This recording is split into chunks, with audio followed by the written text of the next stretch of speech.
más de 10 años difundiendo la información geotécnica para su desarrollo, a tener un mayor alcance en la sociedad. El ingeniero aquí presente es egresado de la Universidad Nacional de Ingeniería, tiene una maestría en la Universidad de Tokio de Japón. Y bueno, sin más preámbulos, ingeniero Vidal, lo dejo por aquí. Bien, gracias. Bueno, buenas tardes. Entonces, como les decía, estaba haciendo la tesis de grado, entonces me inscribí en modelos constitutivos y empecé a leer, a averiguar. Me acuerdo que en ese tiempo, estoy hablando del 2000, no me acuerdo, 12 creo, 12, 13, sí, 2013, por ahí. No había mucho acceso a software, ¿no? De casualidad estaba en CCL y habían comprado el Flaxis, entonces ahí como que empecé un poco a surfear y averiguar cómo es este programa. Por ahí había escuchado Flash, hubo un curso de training en Río, tuve que ir hasta Río porque acá en Perú no había un curso de Flash, mucho menos de Flaxis, entonces necesitaba aprender eso para hacer mi tesis y fue todo un problema. Bueno, tampoco estoy acá para contarles la historia de mi vida, ¿no? Pero más o menos tiene que ver un poco con estas cosas, porque me sorprendió que ya luego, bueno, empecé a trabajar, usar el Flaxis en el trabajo, pero no había muchas personas con las cuales compartir los resultados o comentarles cómo se podía mejorar o qué se podía hacer, porque prácticamente nadie usaba, poca gente, o de repente uno o dos y no los pude contratar. Bueno, termina esto, voy a hacer mi maestría, 2 años apartado de qué habrá pasado acá en Perú. Regreso, entro a trabajar y me doy con la gran sorpresa, ¿no? Una grata sorpresa de que bastantes estudiantes egresados, los ingenieros junior, ¿no?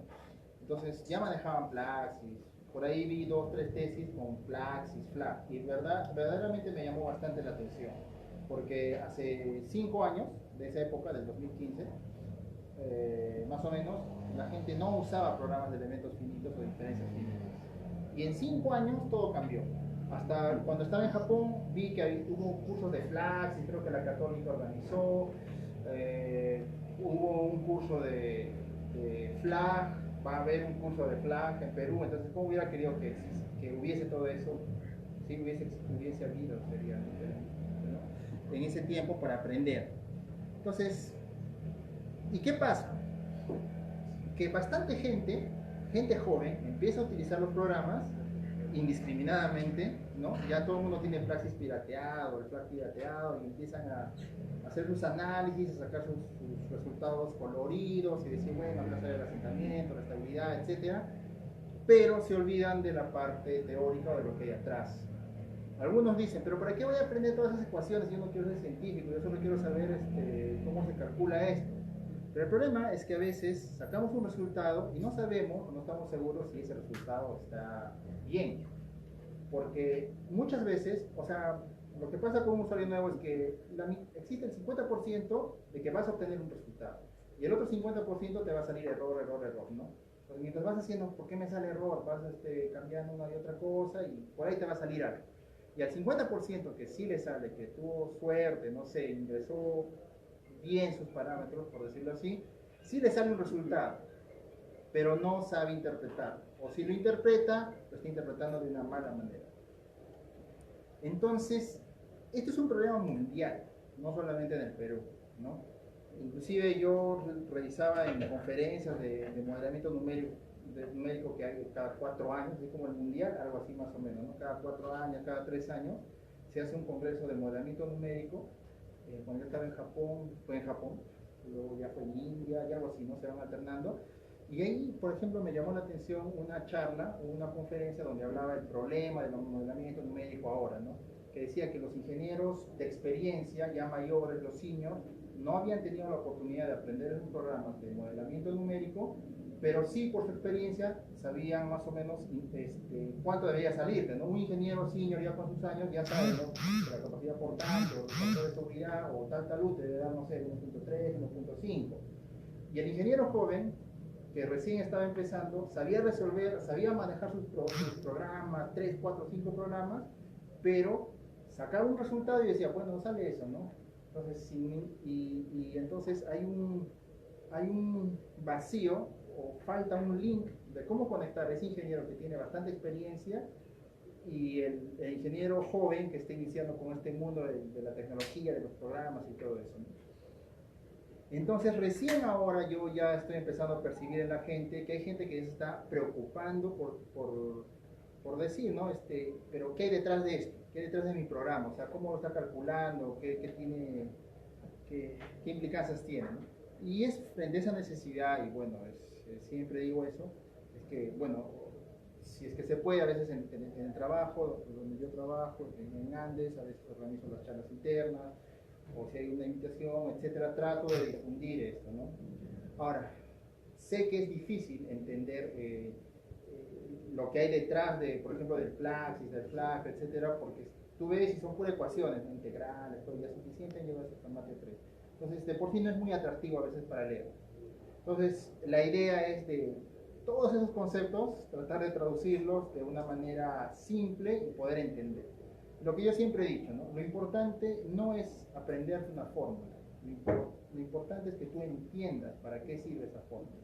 Ya luego recurres a tu paper, a tu libro, revisas y dices, bueno, ya era esta fórmula, pero sí sé para qué sirve, ¿no? Y sí sé qué implicancias tiene. Entonces, eso es lo que nosotros deberíamos de quedarnos con eso. Ya, fórmulas, ya si vas a dar tu examen, estás estudiando tu doctorado, no sé, pues aprendes eso, ¿no? Gracias. Pero los conceptos sí se tienen que quedar en el día a día para que podamos interpretar y sacar buenos resultados. Entonces, la pequeña charla del día de hoy es para eso, ¿no? Bueno, ya después de esta larga introducción, vamos al libro. Con un clic se cambia.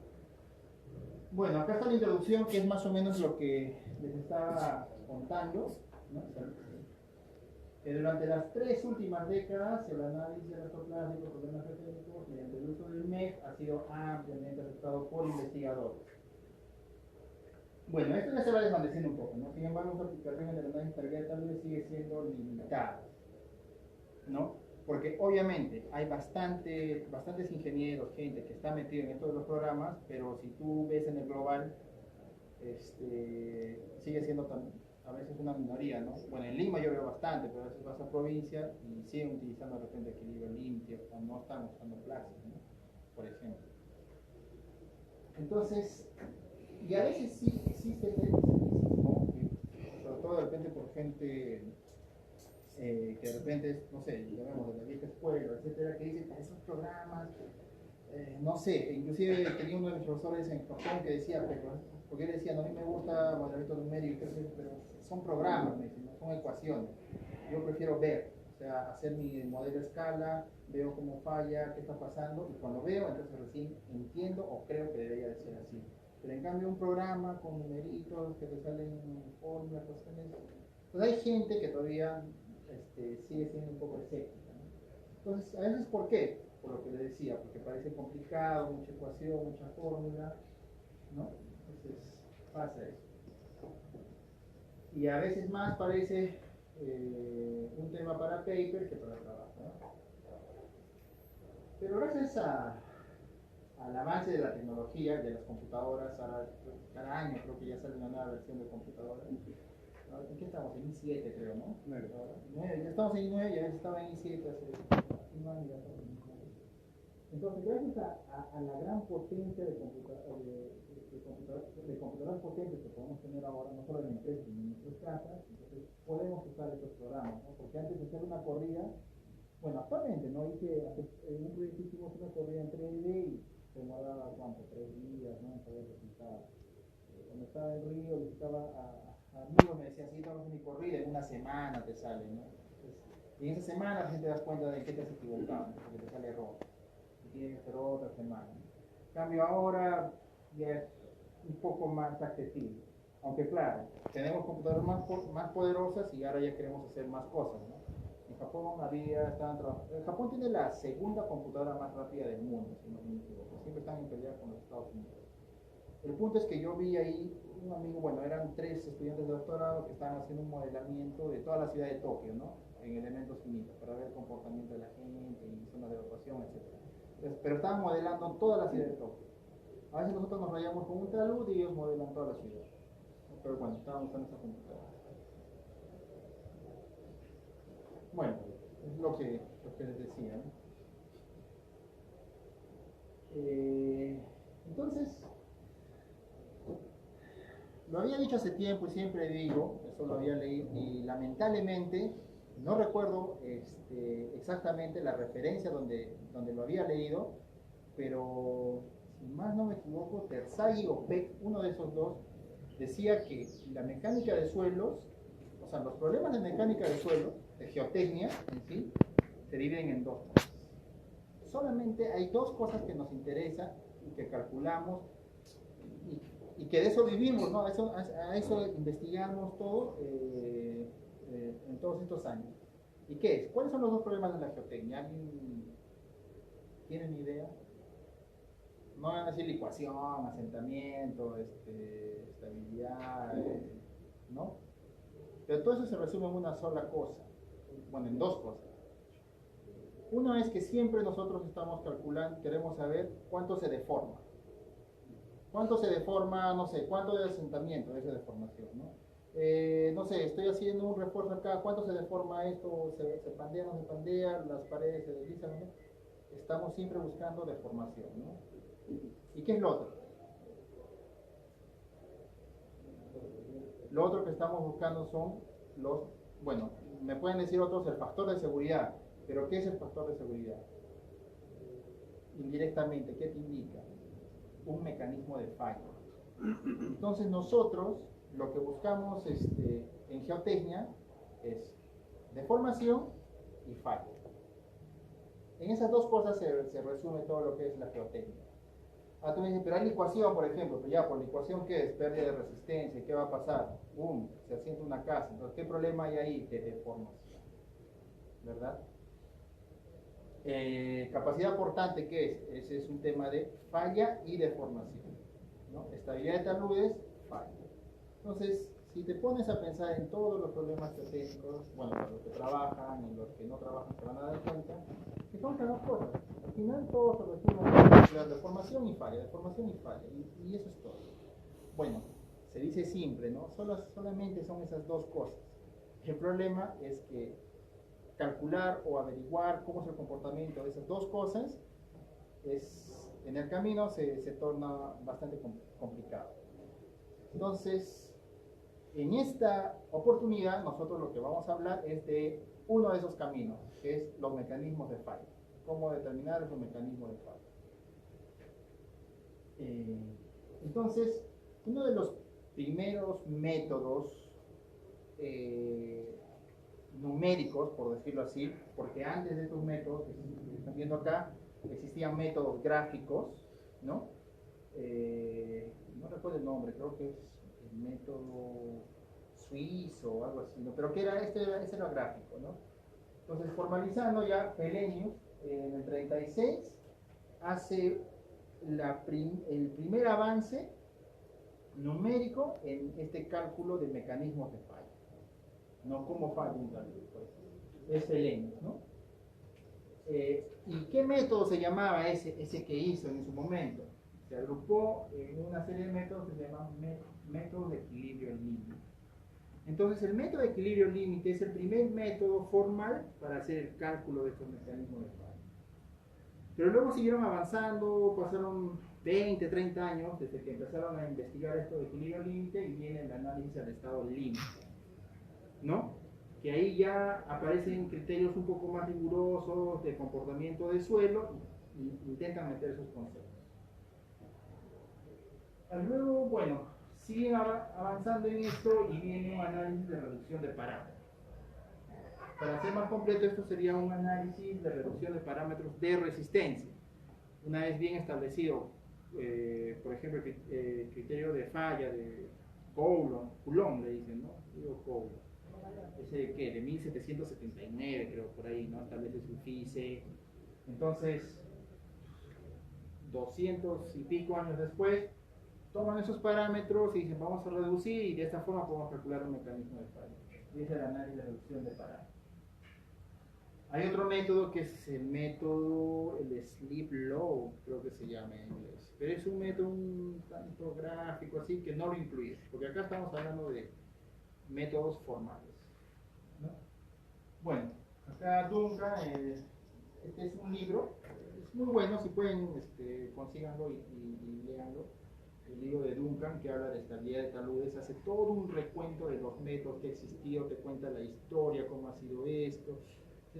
El Duncan, el del 96, ¿no? Que es el Slope Stability, que solo está en inglés, así que mejor para que practiquen. Entonces Duncan hace todo y es pirata, o sea, lo puede conseguir fácilmente. Duncan hace todo un recuento, hace un tipo de encuesta sobre, ¿no? de qué métodos la gente más utiliza, y eran estos, los métodos de equilibrio límite, ¿no? Hellenius, Bishop, Yambu, Morgenstern Price y Spencer.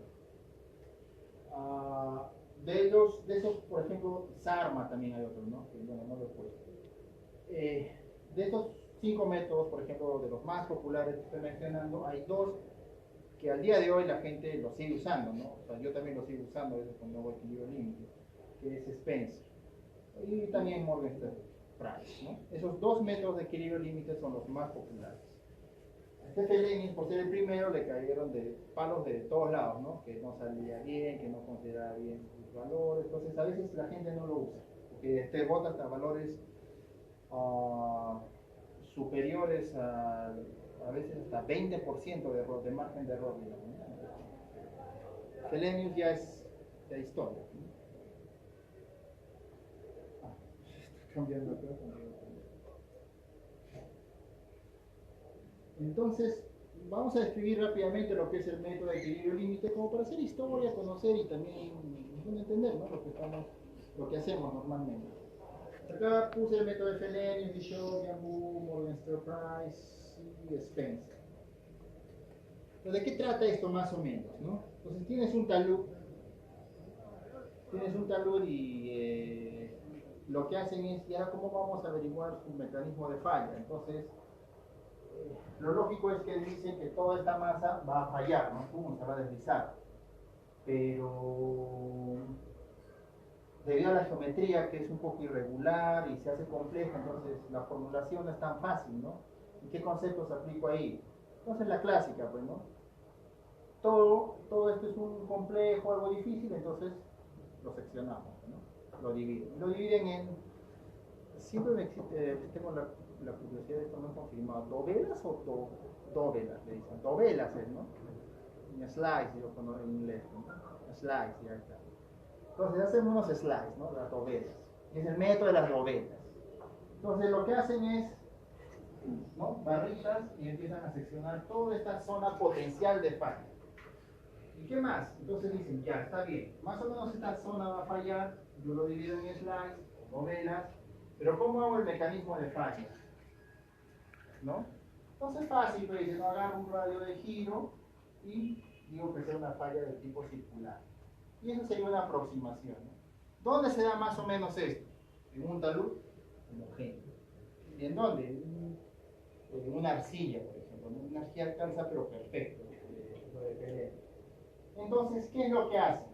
Lo que dicen es, bueno, entonces todo esto, cuando pase el inminente deslizamiento, cuando esté a punto, tiene que estar en equilibrio. Y lo que hacen es aplicar este principio básico, ¿no? Sumatoria de esfuerzos, 0, y sumatoria de momentos, 0. Y así es que calculan su factor de seguridad. Entonces, Hellenius, para no complicarse, él simplemente lo que hace es, depende de hacer su equilibrio de momentos, ¿no? ¿Para qué está haciendo esto? Depende, vamos a equilibrio de momentos. Bishop también hace una modificación a lo que más o menos Hellenius había considerado y bueno, hace su equilibrio de momentos también. Yambu dice, pero esto no creo que esté bien, ¿no? Porque las fuerzas también deberían estar equilibradas. Entonces define su factor de seguridad con equilibrio de fuerzas. Y Morgenstern Price dice, pero las dos cosas deberían de ser satisfechas, ¿no? Entonces hace un equilibrio de fuerzas y un equilibrio de momentos. Y Spencer también hace lo mismo, como que simplificando el método de Morgenstern Price. ¿Cuál es la diferencia de esto? ¿O por qué esto es tan esotérico? Porque resulta que cuando tú haces tu slide o novela, y siempre, o sea, tú cortas y se generan esfuerzos, ¿no? Entonces se generan esfuerzos y tienes un esfuerzo normal a esta novela y tienes un esfuerzo tangencial. Ya te has, y bueno, se supone que eso está en equilibrio, pero por hacer esto ya te has aumentado dos variables, ¿no? Y con el slide que va a estar acá, entonces ya tienes que meter más ecuaciones. Y el problema es, ¿y ahora qué hago? ¿Cómo? O sea, se complica el problema y me estoy inventando más variables. Entonces, hay dos métodos ahí, ¿no? Me olvidaba. Aparte de esas variables que tú tienes, en la superficie de falla se genera lo que es el esfuerzo movilizado. El mobilize, el shear strength, por ejemplo, que existe, ¿no? Es que cuando tú vas a tener una falla o alguien que corte, falla el suelo, entonces se va a generar un cortante y una normal, ¿no? Esos son los esfuerzos movilizados. Entonces también tengo que calcular eso, ¿no? Entonces la pregunta es, para que yo pueda satisfacer mis ecuaciones de equilibrio, o bien yo tengo que averiguar cuál es el valor de esto o cuál es el valor de esto. Obviamente saber el valor de estos dos grupos de esfuerzos no lo voy a poder. No hay más información de dónde sacar. Entonces lo que hacen todos estos métodos es tratar de adivinar cómo se comportarían estos esfuerzos. Los esfuerzos interslides, ¿no? En inglés, o internovelas. Entonces, por ejemplo, Fellaini lo que dice, ya, mira, ¿sabes qué? Esto se va a eliminar, entonces yo solo considero esto, ¿no? Pero, ¿sabes cuál es el problema de Fellaini y por qué tiene su problema? O sea, ¿por qué ya es casi descartado? Porque, por ejemplo, si tú tienes este talud y acá está la falla, entonces a veces lo que sucede es que tú tienes esta novela, y como esto está así, ¿no? Es medio circular, entonces esta fuerza a veces sigue una dirección y no se alinea. Y lo mismo pasa acá, ¿no? Tienes este cortante, tienes esta normal, y acá tienes esta cortante y esta normal, y esto no se alinea. Entonces, como no se alinea, ahí estás considerando un error. ¿Está bien? Entonces, Bishop y Ambu ya tratan de corregir ese error. Y Morgenstern ya hace una fumada, ¿no? Lo que hace es, si dice que hay una ecuación matemática que más o menos te va a describir cómo se alinean estos esfuerzos, ¿no? Entonces, le empieza a meter ecuaciones, empieza a hacer Schmidt, lo que se llama, otra ecuación sinusoidal, etcétera, que describa el comportamiento de cómo se alinean estas fuerzas interesantes. Entonces, todo ese mecanismo ya hace internamente su algoritmo y te determina un factor de seguridad. Entonces, Spencer dice, esa es mucha cosa, pero no está metiendo ya tantas ecuaciones. Entonces, simplemente Spencer considera una sola ecuación. Porque inclusive en The Morgenstern Price lo que dicen es, tiene como un juego de 5 ecuaciones y es un procedimiento random, ¿no? Coge una de esas ecuaciones y empieza a calcular el factor de seguridad. Entonces, Spencer lo que dice solamente yo voy a agarrar una ecuación, una función lineal, y con eso más o menos voy a tratar de describir cómo se direccionan estas fuerzas interesantes. Entonces, por eso es que el método de Spencer y Morgenstern son los más aceptados en la industria, ¿no? Ahí tienen un poco más de sistema. Pero bueno, no es el tema del día de hoy empezar a hacer toda una revisión detallada de equilibrio lineal. Solamente les da un overview de cómo más o menos trabaja esto, cómo funciona, ¿no? Pero si se dan cuenta, hasta ahora lo que yo les he hablado de qué es equilibrio de fuerzas, equilibrio de momentos, todo eso que a veces hacemos en táctica, ¿no? En física 1. Pero nada les he hablado del suelo. ¿Y cómo se comporta el suelo? Entonces, ese es el gran problema del método de equilibrio límite, que toma, o sea, que aplica como, ¿cómo le llaman? La cinética de un cuerpo y empiezan a hacer estas ecuaciones, ¿no? Pero se olvidan de cómo se comporta el suelo en sí, que es lo que nos interesa como geotécnicos. Pero bueno, esta es una primera aproximación a explicar cómo falla, ¿no? Entonces, debido a esto, ¿no? Esto se saltó. Discúlpenme porque pasó el PDF. Entonces, la idea era de que debido a que esto pues a los científicos y a los estudiosos no les llega a satisfacer porque no estamos hablando en sí del suelo y alguien se pregunta y dice, pero es que el suelo se puede comportar de una diferente manera a simplemente estar considerando bloques, es que nace el método de análisis límite, el limit análisis se llama, ¿no? Entonces este limit análisis nace con la idea de que dice, yo pienso, y eso lo dice quién, Tresca. Lo que él dice es, yo pienso que nosotros deberíamos de considerar el comportamiento del suelo para hacer este análisis. Porque si vamos a analizar cómo falla el suelo, lo mínimo que tenemos que saber es cómo se comporta el suelo.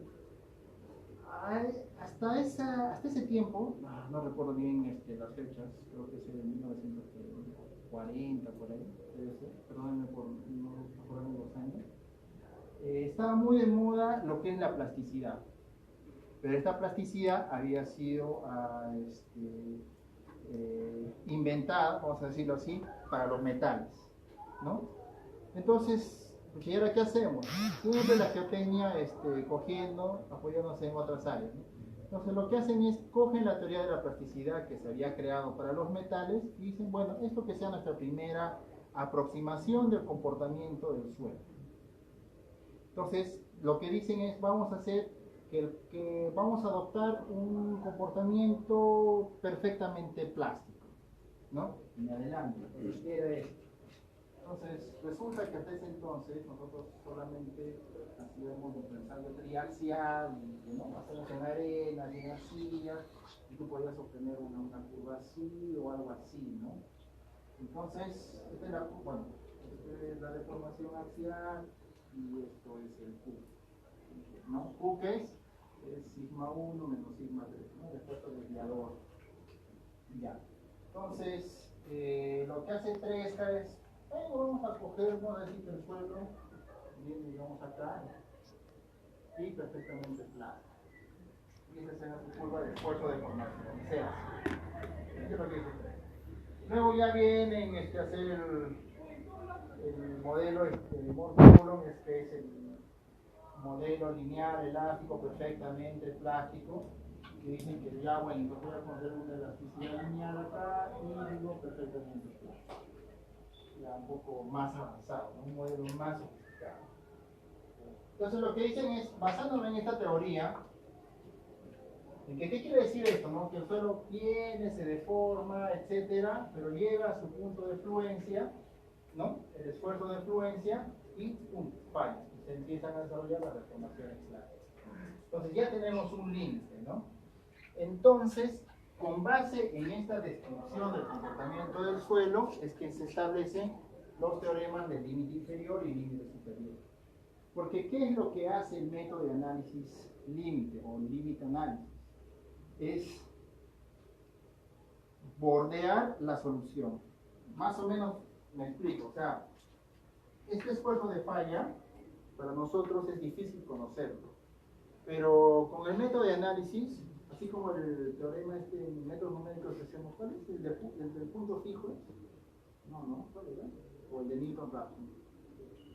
No me acuerdo.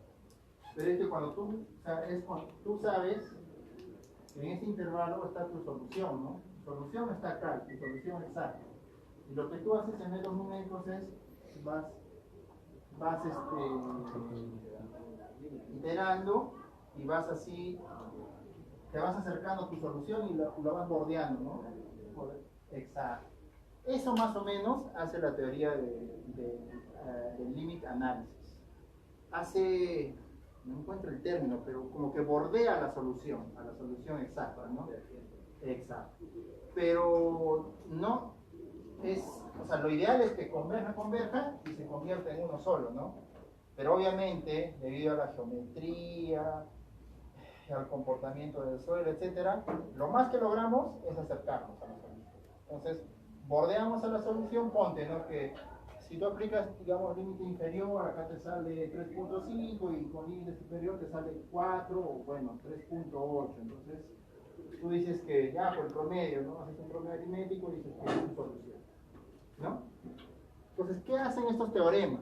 El teorema del límite inferior te dice que si tú tienes un agente externo, o sea, hay una carga acá, ¿no? Un agente externo y ahí está el suelo, tú debes de encontrar una configuración de esfuerzos interna dentro del suelo que haga que se equilibre y que todo sea un sistema en equilibrio. Si no logras encontrar ese equilibrio, entonces el sistema ha fallado, ¿no? Pues acá está, ¿no? Si se puede encontrar el equilibrio en una distribución de esfuerzos que equilibra la carga aplicada y en ninguna parte viola el criterio de fluencia, cuando yo digo que no viola el criterio de fluencia es que se encuentra en esta zona de comportamiento del suelo. Entonces, que incluye, bueno, la cohesión y el ángulo de fricción, la masa del suelo no fallará. O en todo caso, si se acerca al esfuerzo de fluencia, pues estará a punto de fallar, ¿no? Entonces, muchos dicen que el teorema del límite inferior es el teorema que se va al lado seguro. ¿Por qué se va al lado seguro? Porque tú vas a trabajar en este campo de fuerza.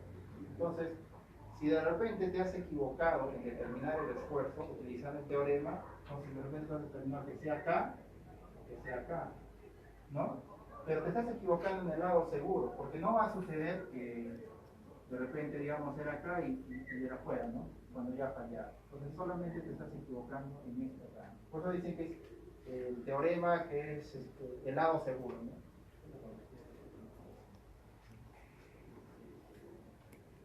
Y bueno, tenemos el teorema del límite superior, que este es el que habla de que dice, ¿no? Se puede encontrar un mecanismo tal que el trabajo ejercido por las fuerzas actuantes externas y de peso propio sean iguales a la energía disipada por la deformación. Entonces, es como que el primer teorema te habla de un equilibrio de esfuerzos y el segundo teorema te habla de un equilibrio en cuanto a deformación. Y este es el límite superior. Entonces, ese es el teorema del análisis límite, o el método del análisis límite. Ahora, ¿cómo funciona esto más o menos? Para eso yo había...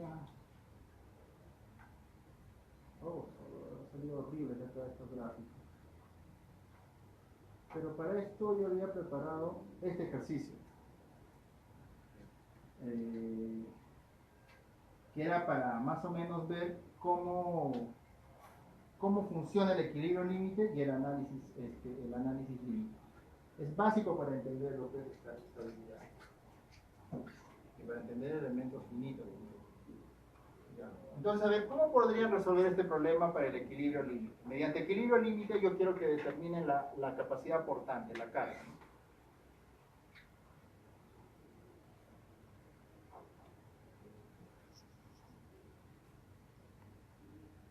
¿Cómo sería?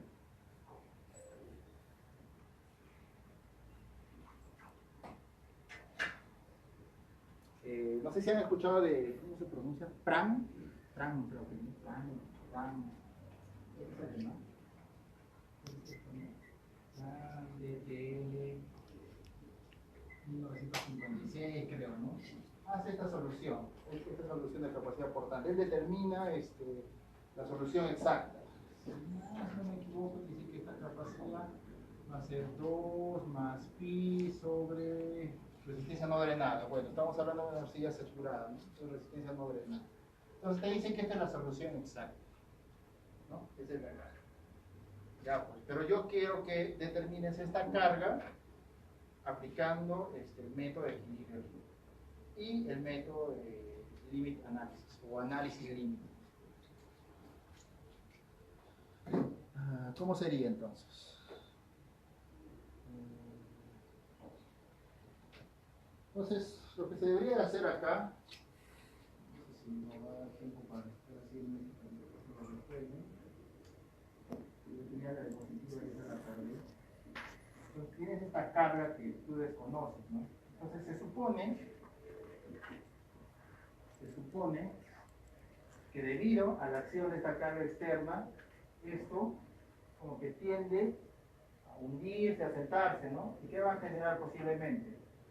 Una superficie de falla. Entonces, si esto viene así, lo que te dice es que se va a generar, que se va a generar una superficie de falla, por acá, ¿no? Más o menos. ¿Sí? ¿Está bien? Entonces, como que se genera. Tú dices, no, pero si es así, también se puede generar así. Claro, ¿no? Se genera esa superficie de falla y ahí puedes determinar tu capacidad por dentro. Pero vamos allá para un solo lado, ¿no? Lo que hagas acá es lo mismo que en el otro lado. Ya, entonces lo que tenemos que hacer, y eso es lo que hace el equilibrio límite, es imaginar una superficie de falla, ¿no? En equilibrio límite tú tienes que definir tu superficie de falla, o sea, cómo va a fallar el suelo. ¿Y cuál es lo más fácil? Circular, ¿no? Que sea circular. Pero ¿cuál sería el radio de giro de esta pequeña, de esta falla circular? ¿Sería que gire así? Tampoco, porque sería que esto esté estático y vaya así, ¿no? Entonces se supone que esto va a girar, cruza con esto. Se supone que esto va a girar de un punto externo, ¿no? De este punto externo, y ese va a ser un brazo de giro. Entonces, más o menos algo así, ¿no? Este es el punto O y viene así. Y acá hay un radio R, ¿no? Entonces, ahí va a ser ese giro. Y bueno, este es un ancho B, ¿no? Un ancho B. Ya. Entonces, por equilibrio límite, ¿cómo tendría o cómo calcularías el valor de capacidad de carga? ¿Qué haces? Equilibrio de momento. Pero acá yo solamente estoy viendo un esfuerzo. ¿Dónde está el otro?